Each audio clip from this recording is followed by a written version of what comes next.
buksan natin sa Santiago. Chapter 1, verse 1 hanggang verse 8. Chapter 1, buksan sa verse 1 hanggang 8. Kung may Tagalog sa inyo, nabasa sa Tagalog. Baka pag si Pastor Cara, pag nag-English, baka patuloy ng kamatis. Bawal ba mag-English? Saan mag-Greek? Santiago 1:8. Chapter 1, verse 1 hanggang 8. Verse 1, mula kay Santiago, lingkod ng Diyos at ng Panginoong Jesucristo. Pinapaabot ko ang aking pagbati sa lahat ng mga hinirang ng Diyos na nakikipamayan sa iba't ibang bansa. Mga kapatid, magalak kayo kapag kayo dumaranas ng iba't ibang uri ng pagsubok. Dapat ninyong malaman na nagiging matatag ang inyong pananampalataya sa pamamagitan ng mga pagsubok. At dapat kayong magpakatatag hanggang wakas upang kayo'y maging ganap at walang pagkukulang. Ngunit kung sino man sa inyo ay kulang sa karunungan, humingi siya sa Diyos at siya ay bibigyan, sapagkat ang Diyos ay nagbibigay ng sagana at hindi nanunumbat. Subalit ang humihingi ay dapat magtiwala sa Diyos at huwag mag-alinlangan, sapagkat ang nag-aalinlangan ay parang alon sa dagat na itinataboy ng hangin kahit saan. Huwag umasang tatanggap ng anuman mula sa Panginoon ang taong pabago-bago ang isip at di alam kung ano talaga ang nais niya. So, sulat na ito ay para sa lahat na hinira ng Diyos. So, tinitiyak ni Santiago na yun lang tunay na Kristiyano ang kanyang inadress. Kasi pag sinabing hinira, hindi diyan kabilang ng mga fake Christians o yung mga nagpapanggap lang na Kristiyano. So, napakaingat niya, no? Kasi para lang ito sa tunay na Kristiyano. Hindi ito kayang gawin ng hindi tunay na Kristiyano. Si Santiago nga ay, ang pakilala niya, lingkod siya ng Diyos, no? At Panginoon niya ang Panginoon Jesucristo, pero siya kapatid sa naman ng Panginoon Jesucristo sa tatay nila na si Jose. So anak ito ni Jose kay Maria, kapatid na panganay ni Jesus, na noon ay hindi Kristiyano, hindi mananampalataya. Pero noong magpakita na sa kanya na mapagkatapos mabuhay na maguli ang Panginoon at nahipo niya yung mismong katawan ng nabuhay na maguli ang Panginoon Jesucristo, sumampalataya na siya. So siya ay late bloomer, late believer. So naging Kristiyano siya sa twilight na ng kanyang buhay. At ayon sa tradisyon ay si Santiago ay naging pastor sa mother church ng lahat ng churches, ang Jerusalem Church. So siya ang nag-convene din dun sa first meeting ng mga apostles. So siya ang naging leader ng mga apostol. At naging si Apostol Pablo ay siya ang authority na kinikilala. Siya ang hinanap ni Apostol Pablo nung siya ay pumunta sa Jerusalem. At nagkita silang dalawa at naikwento ni Pablo yung pagpapakita din sa kanya ng Panginoon Jesucristo. Kaya noong meeting nila na pinagtatalunan kung tatanggapin ba ng mga Hudyong Kristiyano ang mga Hintil o mga Romano at Grego na hindi Hudyo na naging Kristiyano, si Santiago yung nag-pacify. Kumbaga si Santiago yung naging chairman of the board. Kasi si Santiago yung nag-decide finally na tanggapin na natin ang mga hindi Hudyo. At tayo iisa na naman na grupo ng mga tao na hinirang ng Diyos. Kaya importante sa kanya salitang hinirang kay Santiago dahil sa mga Hudyo, hindi lahat hinirang ng Diyos. Kaya siya ay Hudyo. Sa mga Hintil naman, hindi lahat ng lumalapit na Hintil ay totoong hinirang din ng Diyos. So may hinirang ng Diyos mula sa mga Jew at may hinirang din ng Diyos mula sa mga Hintil na gaya natin. So kaya specifically, ina-address niya yung kanyang sinulatan hindi sa mga Christian lang, mga term, na general term para sa lahat ng nananampalataya. Hindi rin niya in-address na mga mananampalataya lang. Kasi pwedeng yung mananampalataya Eh gaya ng kanyang tinatalakay na sabi mo may pananampalataya ka, pero may pumasok sa iyong iglesia na walang damit, tapos pinag-pray mo lang, di mo naman binigyan, so patay iyon. So sabi mo may pananampalataya ka, pero may nagugutom, pumasok sa church, o alam mo na walang makain, pero nilapitan mo lang, pinag-pray mo, hindi mo naman binigyan, pero meron kang dapat ibigay. At meron ka naman talaga ibigay. So, kaya sa kanya, hindi believer ang kanyang address. So talagang napakahigpit niya doon sa kanyang target audience. Tinabing niya na hiliran. So para lang ito sa mga Kristiyano. At para lang sa mga Kristiyano, yung pagtatyaga sa pagsubok. Sa una niya tinalaki, dahil ang kanyang kumisulat ay mayroong worldwide persecution. Ibig sabihin, yung world noon, yung world nila, kasi hindi pa naman na-discover ang Pilipinas. So ang mundo noon ay yung kanilang ginagalawang imperyo ng Roma. So ang Israel ay nasa ilalim ng pamumuno ng bansang Roma, pati ang mga karapit bansa, Grecia, Macedonia, ang Egypto ay nasakop na rin ng Roma. So during that time, ang Roman government ang siyang mundo. Yun ang kanyang tinatawag na nakikipamayan sa iba't ibang bansa.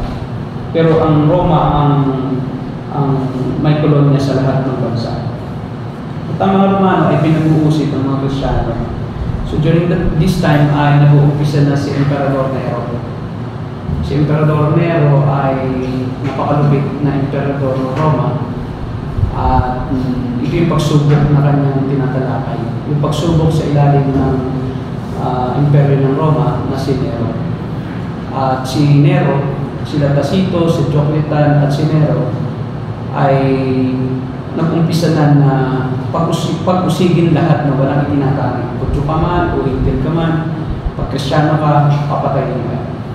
At later on ay si Nero yung sumunog doon sa isang malaking bahagi ng syudad ng Roma at ibinintang sa mga Kristiyano para ma-legalize yung pag-uusig sa mga Kristiyano. Kaya yung city burning room na Nero, sa kanya ipinangalan. Yung time na nagkopya tayo ng files tapos sa city, ang tawag sa pangkopya ay Nero burner. Dahil si Nero, binaburn niya yung mga Christians. At ang ginagawa niyang strategy para matakot ang mga tao na magpatuloy sa pananampalataya kay Kristo ay gumagawa siya ng mga tulos na kahoy sa paligid ng kanyang palasyo sa Roma at sinusunod niya na parang bunsol yung mga Kristiyano. So siya ang kanyang ilaw sa palasyo. Yung mga Kristiyano sumisigaw at nasusunod. Gabi-gabi yun. Gabi-gabi. At itong pagsubok na ito, ang primarily na tinatalakay din na Santiago, yung pag-uusig. Kasi noong time na to, kung Kristiyano ka, parang outcast ka na sa society. Wala kang magiging mga kaibigan na mga affluent o mga hindi Kristiyano. Kasi nga, syempre, pag hindi Kristiyano, spy yan. So pag Kristiyano ka, pwede kang isumbong sa authority, sinusunod ng mga Kristiyano. So talagang napaka-limited ng kanilang galawan. At dito rin nag-umpisa yung catacombs. Ang catacombs ay syudad sa ilalim ng lupa. Ito yung mga parang pamayanan na ang mga Kristiyano lang nakakaalam. So pag lumalabas sila doon sa ilalim ng lupa, ang catacombs ay meron silang tinatawag na magic word. At yung symbol, kaya di ba isda? Kasi during that time, pag inuusig yung mga Kristiyano, kung nagkasabi ang dalawang Kristiyano, guguhit lang ng paa na pagano'n ng isa. So pag gumuhit yung isang Kristiyano ng pagano'n, naging isda. Ibig sabihin, alam mo yung magic word, yung magic, yung ating password. At hindi tayo mag-aaway.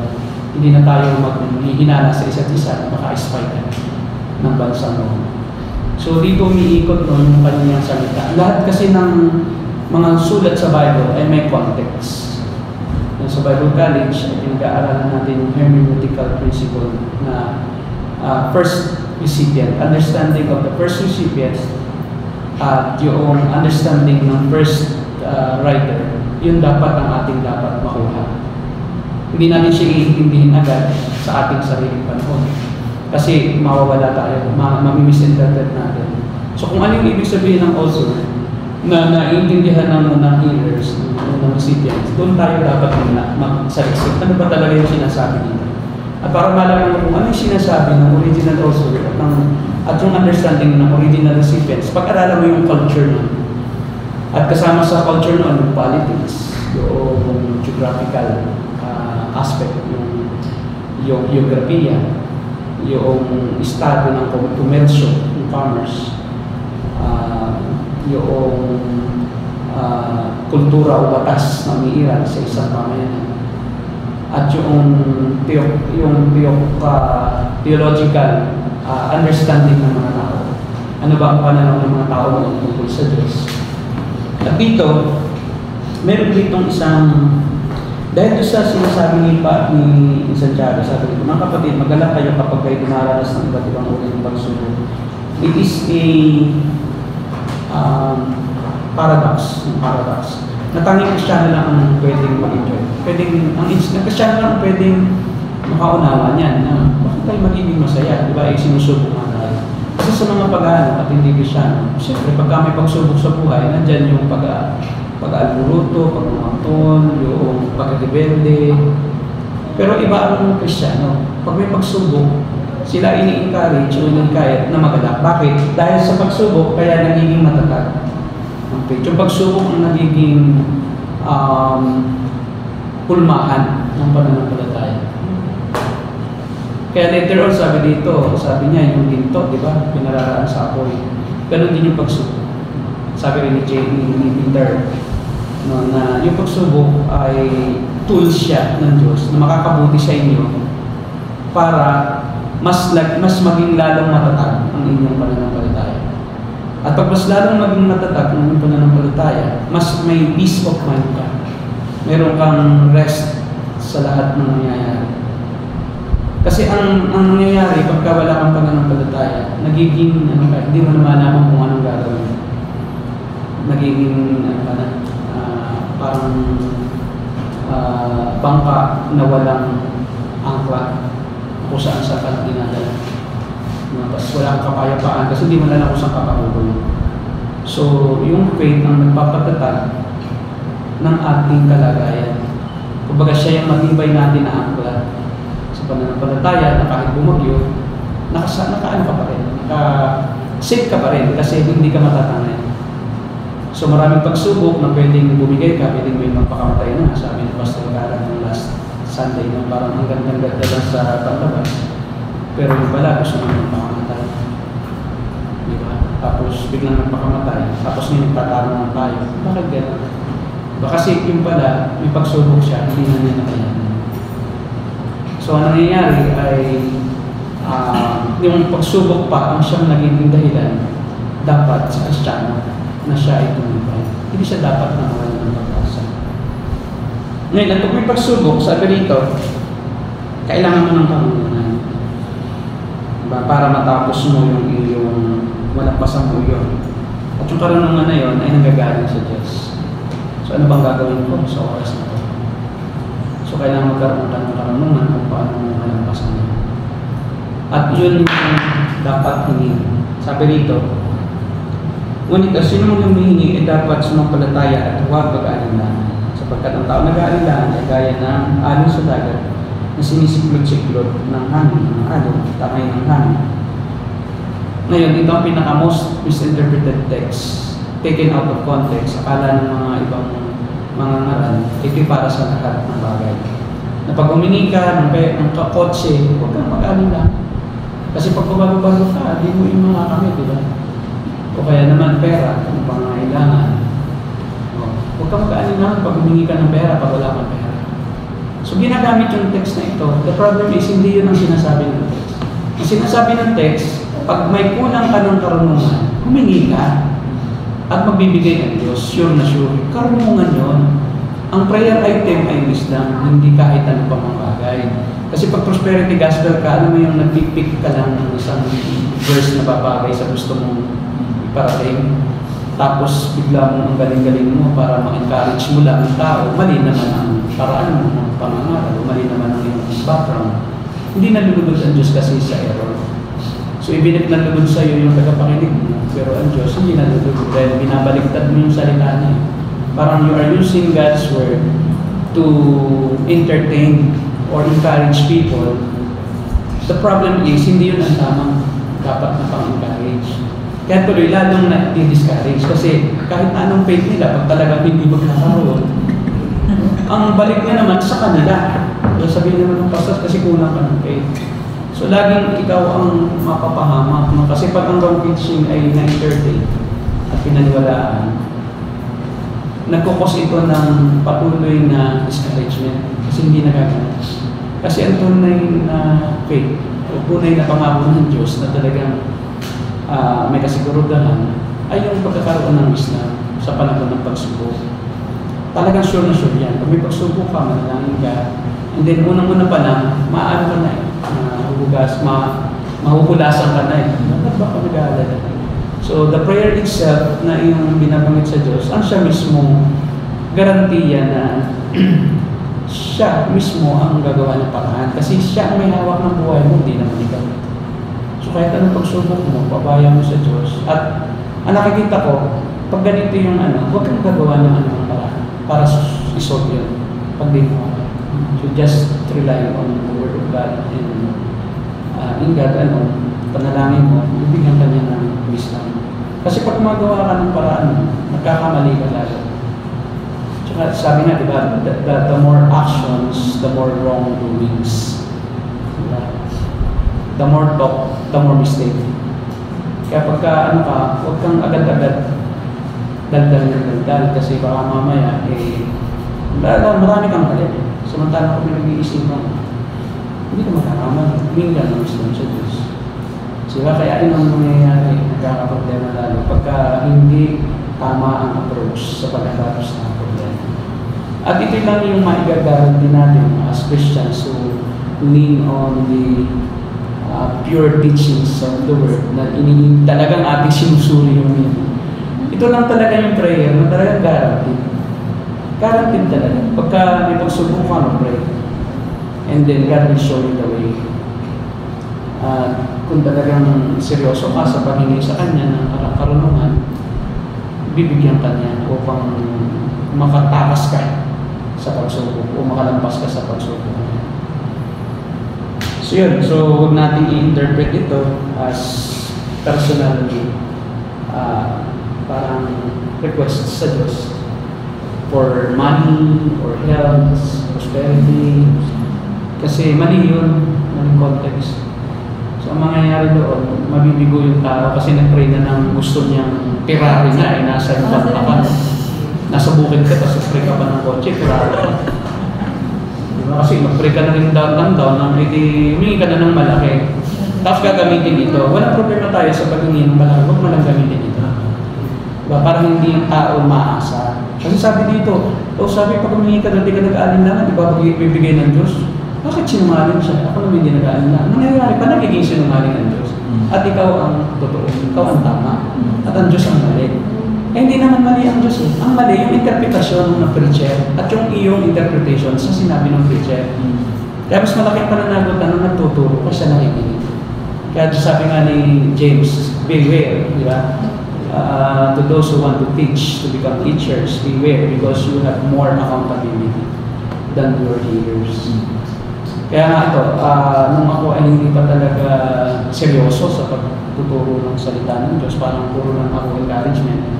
Gumagawa ako ng sermon, sinasabi ako talaga paiyakin ng mga membro. Para lang parang satisfy ako na napatunayan ko sila, naservisyuhan ko sila ng maayos. Pero ang problema, lahat pala na naituro ko na mali, hindi ko na maituwid-tuwid. At yun ay baggage ko na paano ko itutuwid si Rick na sinabi kong tumanggap ka lang at salita lang, Kristiyano ka na.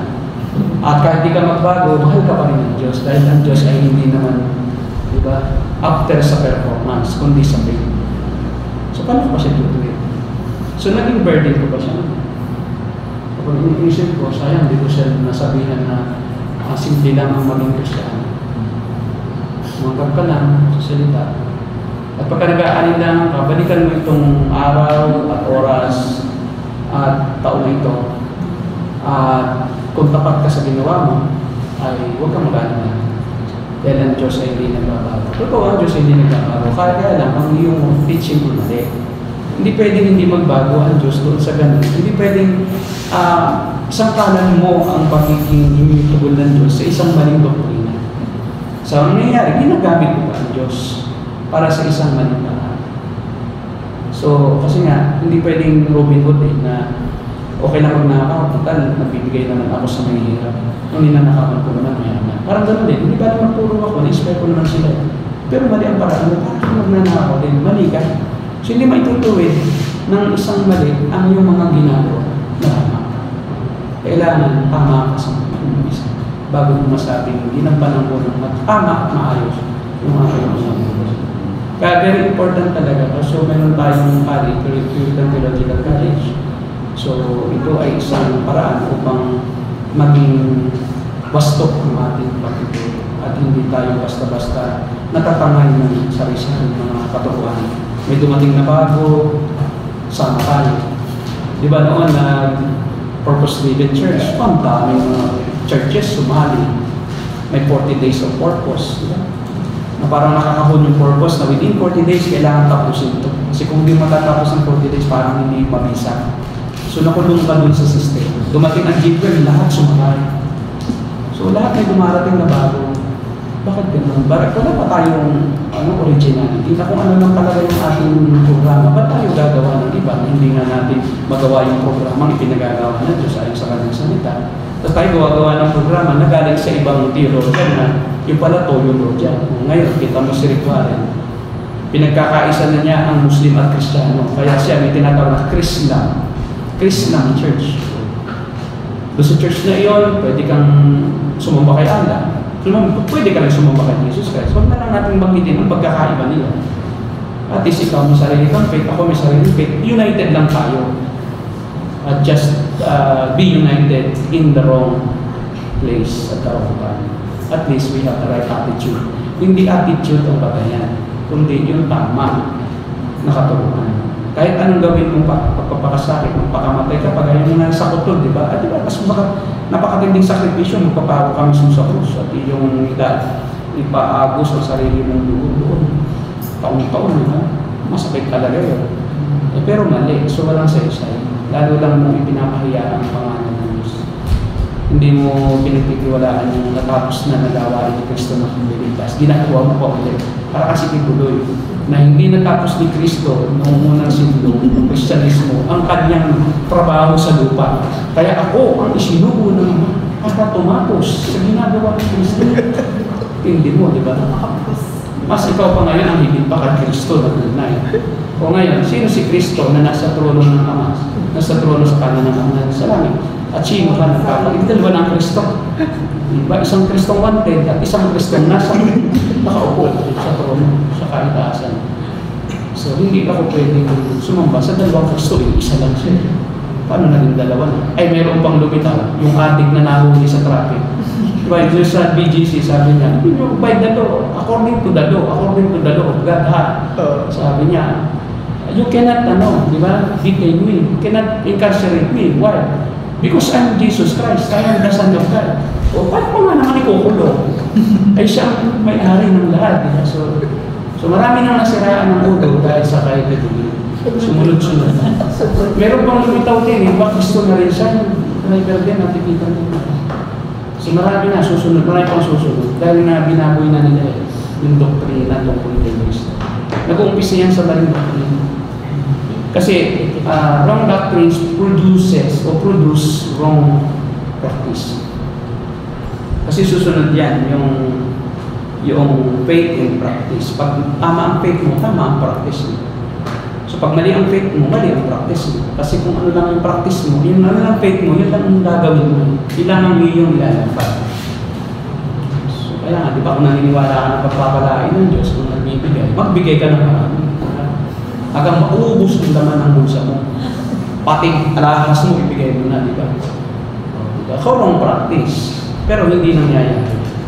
Kasi wrong teaching produces wrong practice that results to delusion. Nadidilude. Parang pinagtatakpan mo na lang ang sarili mo na kahit hindi nangyayari totoo. Kaya mayaman ako kahit ako butas-butas ang damit. Basta mayaman ako. Di ba? Yung sinabi ng Diyos, pangatawan lang ito. Mali. Saan ka ba mayaman? Sa spiritual, hindi ka mayaman sa physical. Nasa pera mo. Wala, nasa langit. Hindi doon ka magyabang dito. Wala kang pera dito. O kahit mayor, sino ba sila? Ako'y anak ng Diyos. Anak ka nga ng Diyos. Pero sinabi bang mas mataas ka sa mayor? Dito sa lupa. Meron bang sinabi sa Biblia, pag anak ka ng Diyos, magmayabang ka? At sabi mo, kahit presidente pa siya, mas mataas ako sa kanya. Wrong. Walang ganon sa Bible. So yung iyong confidence, you rely on your flesh, not in God. Kasi pag sa Diyos, hindi mo mamaliin, di ba? Kasi ano, anak ka nga ng Diyos, ano ba sinasabi sa anak ng Diyos, di ba? Sabi sa Romans 13, sabi doon, magpasakop kayo sa lahat ng pamahalang umiiran. May ba tayo mong papasok, hindi ka anak ng Diyos. So, contradicting your own, di ba, teaching. Your practice contradict the teaching of the Bible because your teaching is no longer in the Bible. It's your own. Di ba? Kahit kanina si Pastor Bear, pumunta rin si Pastor Bear, di ba? Si Pastor Bear, parang matagal ko na yung followers sa Facebook, siguro mga 10 to 12 years na. Ngayon, nasa Teresa pala siya. So sabi ko, ano kaya kung doon ko na lang padalawin yung mga taga-Teresa? Bakit? Para wala lang pupunta rito. Kasi layo, gastos pala. So, ilagit natin si Pastor Bear. Ang problema, pagdating dito, kasama si Ate Mel, di okay na. Ito kami ni Ate Mel, yung pastor ng law director, mga pastor na kakailigan data. Tapos yung doktor, biglang sabihin si Pastor Bear, sabi, ano bang yun yung tungkol sa second coming? Alam ko na meron siyang nag-teach. So para wag nung, si Ate Mel, magagalitin, mairita yun. Pagka mali ang doktrino, sabihin siya, ay mali. So ayoko naman na parang magkaganon. So sabi ko, Pastor Bear, sabi sa Bible, di ba, sabi ni Jesus Christ, walang tao, kahit ang anak ng Diyos, bilang tao, di ba, bilang isang, nagkatawang taong Diyos, kahit alam niya, pero sa culture kasi ng mga Jews, Jesus is teaching according to the context of marriage. Sa marriage kasi, kasi ang kanyang pagdating ni Jesus, ay laging ang larawan ay marriage of the bride ang Christian, si Christ ang groom. So marriage siya. Sa marriage ng mga Jews, may tatlong proseso. Una, yung dote, pagbibigay ng dowry. Tapos may contract na yan. At yan ay, dapat yun ang manawaan niya, i-explain ko. Dapat yan ay meron tinatawag na agreement ang magulang. So ipag-agree nila ang kanilang anak sa bawat isa, walang karapatang mamili ang mga anak mamili. So ang magulang masusunod. Tapos babayaran ng magulang, ng lalaki, ng babae, ng halaga na hinihingi magulang ng lalaki, tawag yan. So pagka nagharap yung hindi sila magkasintahan. Pag nagharap yung dalawang pinagkakasundo, meron agad yun na yung pag-inom ng pagka inihain yung kopa. Yung kopa, yung alak ng grape wine. At ininom niya ng babae, yun ang signal na gusto siya. So kumakain. So babayaran yun, tapos may 1 year yung ikalawang phase, may 1 year, tawag betrothal. Doon sa betrothal period, 1 year siya, more or less, nagtitistay na niya. So bayad na kasi ang babae, baka na siya magbalik. So mag-aaral na yung babae ng kung lahat ng gawain bahay, at ihanda niya sarili sa pagiging isang may bahay at bilang isang ina. Kaya di ba pag nagloko yung babae, pwede siyang patayin hanggang mamatay nung magulang kasi kayad ka na yung paraan, yung kasi iba. Saka malaking kahihiyan sa society, sa community. Pwede siyang papatay. Pagka naman, okay, tapos na, ito yung sinasabi ni Jesus Christ na ang ama lang nakakaalam. Ito yung context. Kahit alam nung anak na lalaki kung kailan siya papupuntahin ng kanyang tatay, kasi siyempre alam niya yun. Pero kasi, yung tatay, nagre-ready siya ng titirhan ng babae at ng kanyang anak. At yun ay dinudugtong sa kanyang bahay. Yung bahay na titirhan ng kanyang anak at ng kanyang manunod na babae ay meron din kadugtong lang ng bahay. Yun yung sinasabi ng parang sa akin ama ay maraming tahanan, maraming silid. Yun yung context, hindi yung silid sa langit yun. Kasi yun ang culture nila. Maski hanggang ngayon, pag pumunta ka sa Israel at nagpapalo pa rin doon sa dalawang kaulian, pag ang isang magulang o pag ang dalawang magulang may anak na lalaki na hindi pa nag-aasawa, mayroong nakahandang mga dudugtungan na bakal yun. Kasi yun, dudugtungan na lang siya ng silid. At doon na magiging bakal ng kanyang na lalaki at ng kanyang. Pero ito, nakadepende sa lalaki, sa ama ng lalaki, ang pagpapasundo sa babae. Usually, pinapasundo yan kami. At may order ang tatay. Hindi siya pupunta roon sa bahay ng babae. Hanggat hindi sinabi ng tatay, pwede mo na siyang kunin. Kahit alam niya, nagbukas na. Hindi ba, alam naman niya tapos na kasi kailangan niya ng tatay yung mga pangangailangan ng bagong pamilya. So naghahanda na siya roon ng lahat ng mga equipment, yung mesa, lahat ng kakainan, yung kwarto, sila, ayusin ng tatay, pinupunduhan. Yung tatay naman, katulad. Pag sinabi na ng tatay na, okay do, sunduin mo na, saka lang kikilos yung lalaki. Tapos mayroon mga bride, yung babae naghihintay. Kaya 1 year ang paghihintay, kaya yung ibang mga bride, hindi rin nila alam kung kailan kasi ang araw at oras. Kasi ang tatay ng lalaki ang nasusunod. Pwedeng sabihin nila, ayun na, hindi pwede. Gusto ko pa, bukas. Pero alam naman, siyempre, alam pa rin, diba? Kaya lang, siyempre, alam na natin, kaya lang, yun ang ibig sabihin ni Jesus. Na, ang pagdating ko, maging ang anak ay hindi niya alam. Hindi dahil sa hindi niya alam, physically and literally, but culturally, yun ang kultura. So, ibig sabihin, huwag tayo dapat manguna. Yun naman ang ibig sabihin ni Jesus. Sabi ko nga kay Pastor Del, hindi talaga natin dapat pangunahan ng Diyos. Yun ay medyo offense siya. Kaya tinigil ko na. Sabi ni Ate Mel, tara na, uwi na kami. Ayun na rin niya, kasi ano rin siya, nakikita ko si Ate Mel, mataray ng mukha. So, meaning kailangan talaga tama yung ating, diba, ano mo na sa era, diba? So, napakaraming mali sa church mo, diba? Nakasalalay sa iyo ang spiritual nung inyong mga anak sa pananampalataya. Kaya nagutan mo sila na parang ikaw ang dahilan ng kaligtasan ng mga nayaya mo. Ngayon, guilty ka kasi nag-aaral ka. Na paano kaya sila? Paano iniwanan ko sila? Hindi dapat sa iyo ang burden. Ang atin ng trabaho is to share the burden of God. We are not, we have not been given the power to produce Christians. Hindi natin kaya yun. Kaya tuloy man-made na ang ginagawa natin kasi akala natin tayo nag-produce. Hindi gumawa tayo ng mga man-made na mga, di ba?